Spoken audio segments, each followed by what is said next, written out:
Good afternoon, everybody. First of all, I will talk about the major changes for company directors.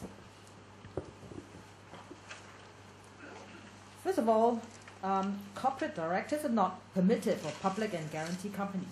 Currently, under Cap 32, the prohibition is in relation to public companies.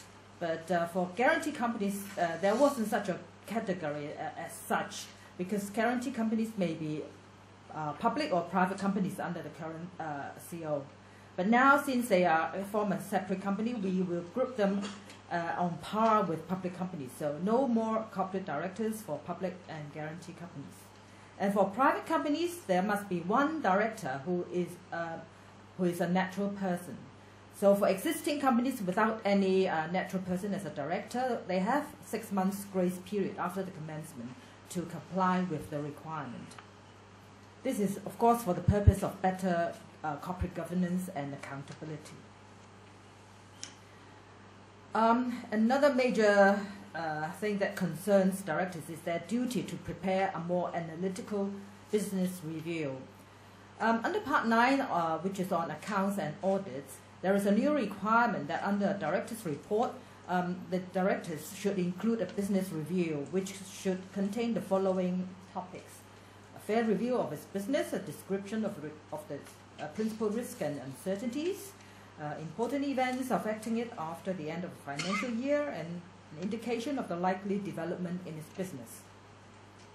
There should also be a discussion on environmental policies and performance, including compliance with the relevant laws and regulations that have a significant impact on the company, and also an account of its key relationships and employees, etc., which may have a significant impact on the company's business and on which its success depends.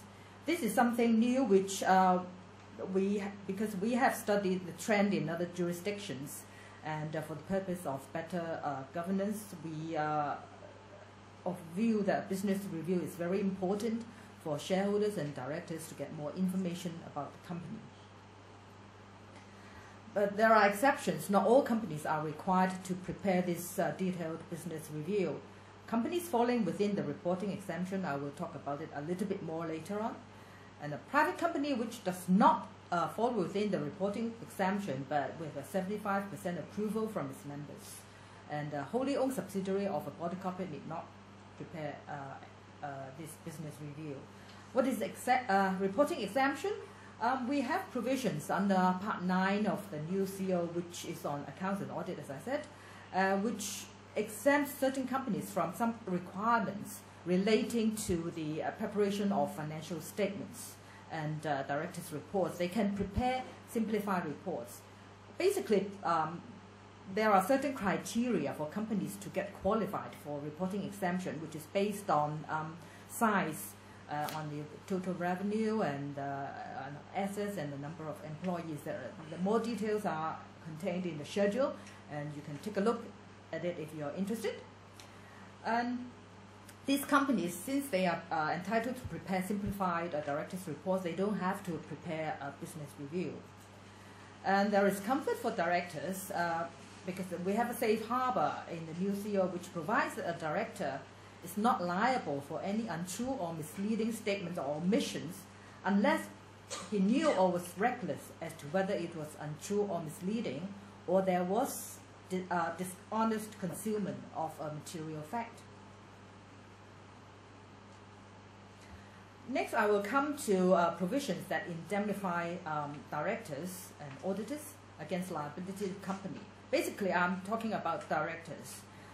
Currently, under Cap 32, there is a provision which says that any provision in the articles or in a contract which exempts a director from liability for negligence, default, breach of duty, or breach of trust in relation to the company is void. Now, under the new CO, this provision is widened to cover indemnity for a director of an associated company to catch any loopholes that companies get round of this prohibition. And the existing permitted liability insurance provisions in Cap 32 is also to include director of an associated company. But there are permitted indemnities provided that certain conditions are satisfied under the new CO. For example, the indemnity must not cover liability to pay a fine in criminal proceedings or in defending criminal proceedings in which the director is held liable. Any provisions which are permitted indemnities, they must be disclosed in the company's director's report, and they must be kept and made available for for members' inspection. This is again for the purpose of transparency. Now, for the first time, we have a statement on the director's duty of care, skill, and diligence. Currently, there is no statutory provision on this particular duty of directors. It all depends on the common law. But the common law position is not very clear, and it depends on some rather old case law. So we have taken reference from other jurisdictions which have moved in the direction of codifying the duties of directors. But we have decided not to codify all of the duties. As a first step, we will codify the director's duty of care, skill, and diligence, which is now set out in the new CO. It is a mixed test of subjective and objective test. That means the standard required of a director is the general knowledge, skill, and experience that may reasonably be expected of a person carrying out the functions carried out by the director in relation to the company. And also this subjective test of the general knowledge, skill, and experience that this particular director has. So it is a mix of subjective and objective test, which is in line with other jurisdictions like in UK and case laws in Australia. The duty also applies to a shadow director, so you just can't hide behind the curtain and escape from that duty. The next topic is the rectification of conduct, or rather misconduct, by directors. There is no provision under Cap 32 on how to rectify this misconduct of directors. But now in the new CO, we have a provision which allows for this conduct to be rectified by the company by members' resolution. But the rectification has to be done by way of disinterested members voting. So that means the person who is interested in the resolution cannot vote, and the vote will be disregarded. And apart from that, the director who has an entity connected with the director is also disqualified from voting on the resolution. But such requirement does not affect the validity of a decision made by unanimous consent. This is because in some private and small companies there may be a situation where all the shareholders, they are all interested. So that means they can't have any rectification. So we preserve that common law principle of unanimous consent. And also the provision does not affect the power of the directors to compromise or decide not to sue or settle or release a claim made on behalf of a company. On more detailed provisions on the transactions with directors and connected entities, there are elaborate provisions in Part 11, and they are actually quite lengthy and quite technical. But basically, what I'm talking about today is about public companies' requirements. Currently, under Cap 32, there are provisions on loans to directors and other similar credit transactions to directors. And also for certain companies, the prohibition covers persons who are connected with a director. Now we have extended the category of persons who are covered under this prohibition to include more people, for example, adult children, cohabitees, and parents. And we have a definition of a connected entity, which includes family members, cohabitees, associated body corporate, and certain trustees and business partner. And in the case of public companies, if you want to have a member's approval to enter into these prohibited transactions, the resolution has to be passed by members who are not interested in that particular resolution. So interested parties include the relevant directors, connected entities of these directors and person who hold shares as nominee for them. Another provision is on the director's employment, which has a guaranteed term exceeding 3 years. Such an employment will have to be sanctioned by the members. And for public companies, again, interested members are not entitled to vote in the resolution. But to facilitate business, we have introduced some exemptions and exceptions. For example, we now allow these transactions to go ahead provided the company has the prescribed approval of its members. And there is also an exception for small loans which does not exceed 5% of the net profits or the called-up capital of the company. There is also new exceptions on expenditure for defending proceedings or in connection with investigation or regulatory action, but this is subject to certain financial limits and the requirement as to repayment in certain circumstances. The criminal sanction for contravention in Cap 32 is now removed, but there will be civil consequences. That is, the transaction is voidable at the company's instance, with some exceptions, like if third parties have acquired interest in good faith without notice. And also there are provisions that directors and the others who are holding this money for the directors, they are liable to account to the company for the sum in question. For loss of office payments, there are provisions in Cap 32, but we have modified that provision and extended it to cover payments to entity connected with director or former director, and to payments to director of the holding company. In respect of the disclosure of material interest in a contract of significance with the company, we have widened the ambit of the disclosure requirement. First of all, it will cover transaction and arrangement instead of just contracts. And then for public company, it's also widened to include the interest of entities connected with a director. Of course, this will not include interest that the director is not aware of. And the disclosure will be in respect of the nature and extent, not just the nature as is now in Cap 32. The requirements also cover shadow directors, and we have set out the procedures for declaration of interest, which basically is a declaration by the director to the board at a directors meeting, or by general notice or by notice in writing to the other directors.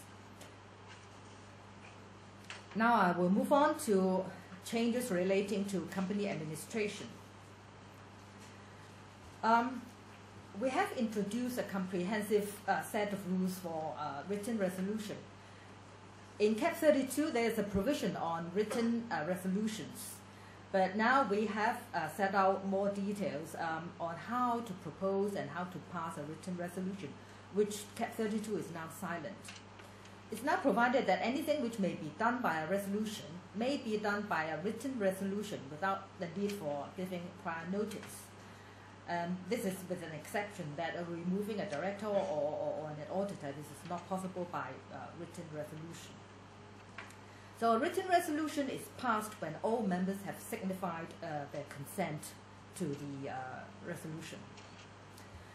The procedures, well, first of all, the directors may propose written resolution. Members may also propose, if they have a total of 5%, not less than 5% of the total voting rights, they also they can propose a written resolution. In addition, the members requesting a resolution may also request a circulation of a statement of not more than 1,000 words.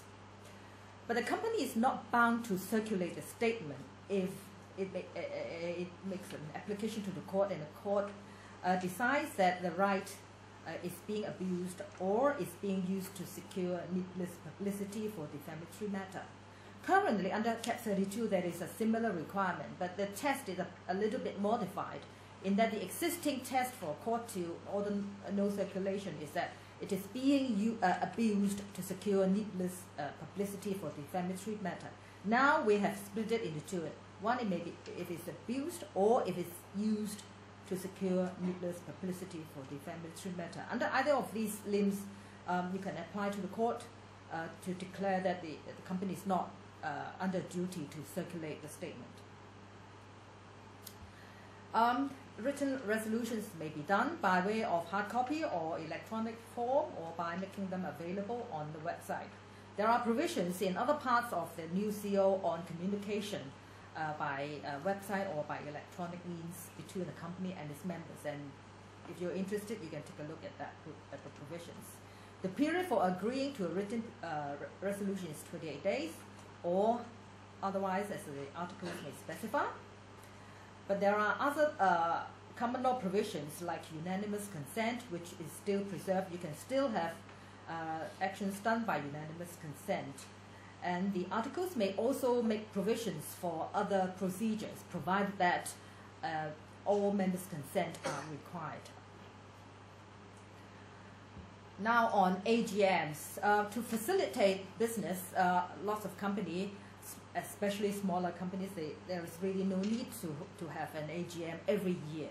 So we have decided that we can include provisions enabling companies to dispense with AGMs.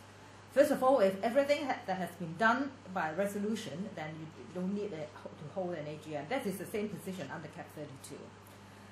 For a single member company, you don't need an AGM, and for a dormant company, you don't need it. And this is a new thing. Members can have a resolution to dispense with the holding of AGMs, provided that it is an unanimous resolution. Even if no AGM is held, there are certain actions which are still required of the company.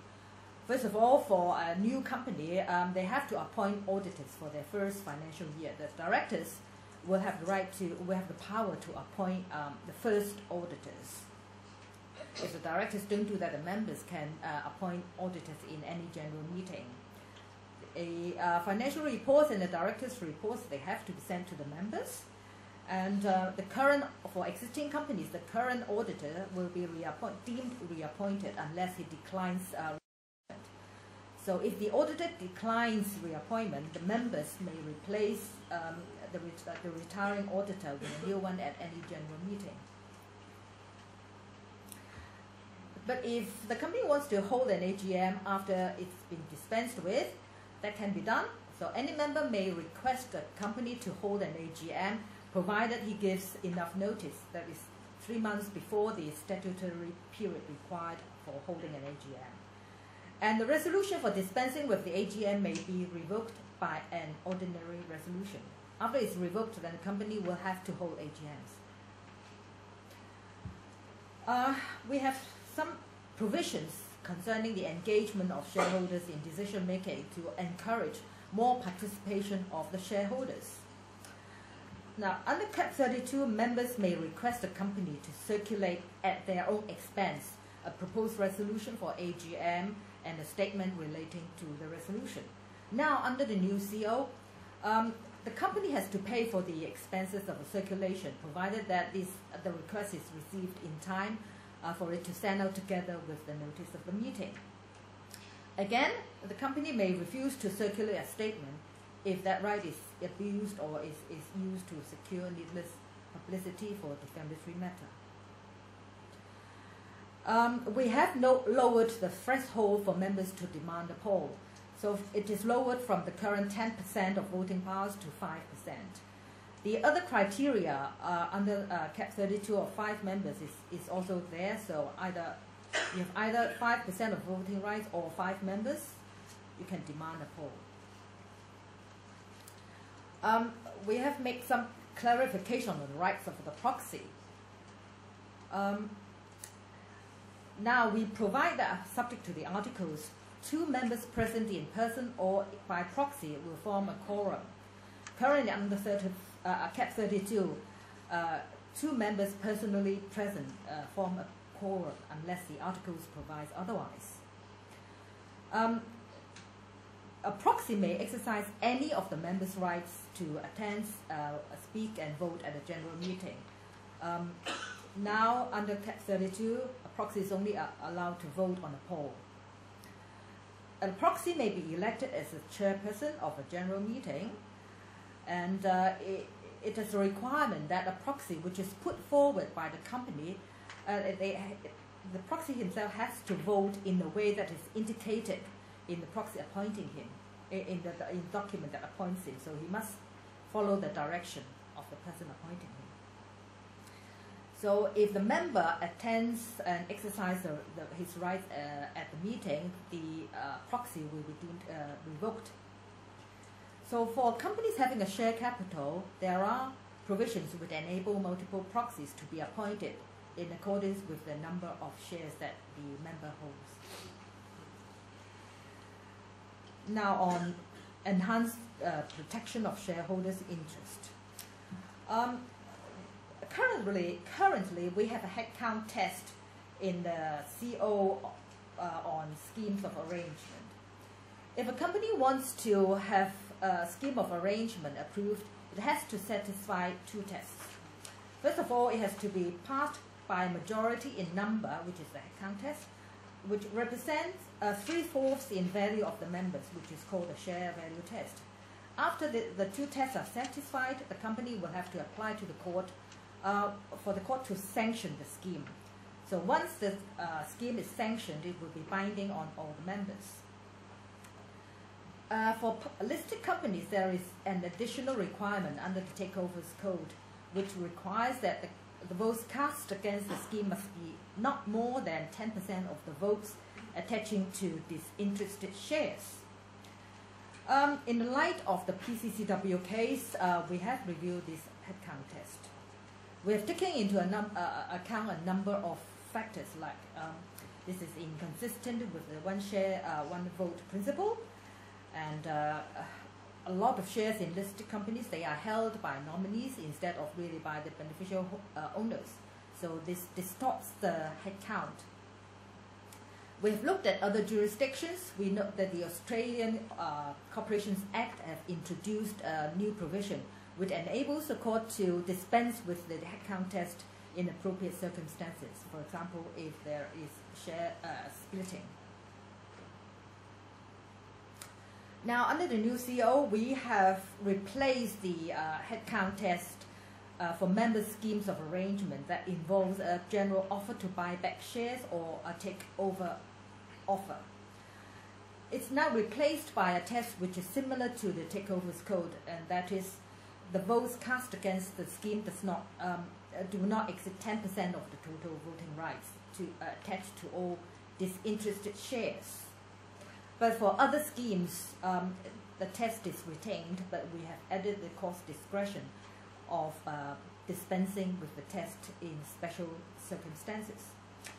And in many cases, members are discouraged to oppose a scheme because of the high legal costs involved for court proceedings. So we have introduced this new provision which says that the court may order costs against a member only if his opposition is frivolous or vexatious. For unfair prejudice remedies, we have now extended it to cover proposed acts and omissions instead of just acts and omissions committed against the interests of the minority shareholders.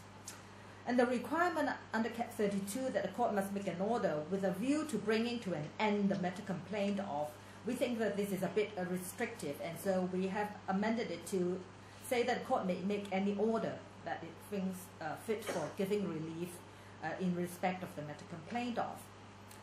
And to make matters straightforward, we, instead of relying on the winding up rules, we now have a separate set of rules for unfair prejudice proceedings, which is now Cap 622L.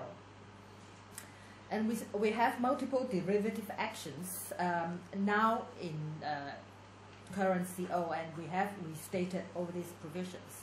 Multiple derivative actions means an action begun by a member of a company or an associated company to bring proceedings in respect of misconduct committed against a company. So this provision is introduced in 2010, and we have simply restated those provisions in the new CO. And that is all the topics that I would cover today. And if you want more information, as Phyllis has said, you can always go to our website. There are lots of information there. We have FAQs and we have highlights of key changes. And we will be sending out letters to all companies to explain to them what important changes have been made, and we will be carrying out further publicity activities, and like radio and TV adverts. And I hope you'll get something out of today. Thank you very much. Thank you very much, Karen. We now have exactly 15 minutes for questions, so the floor is now open.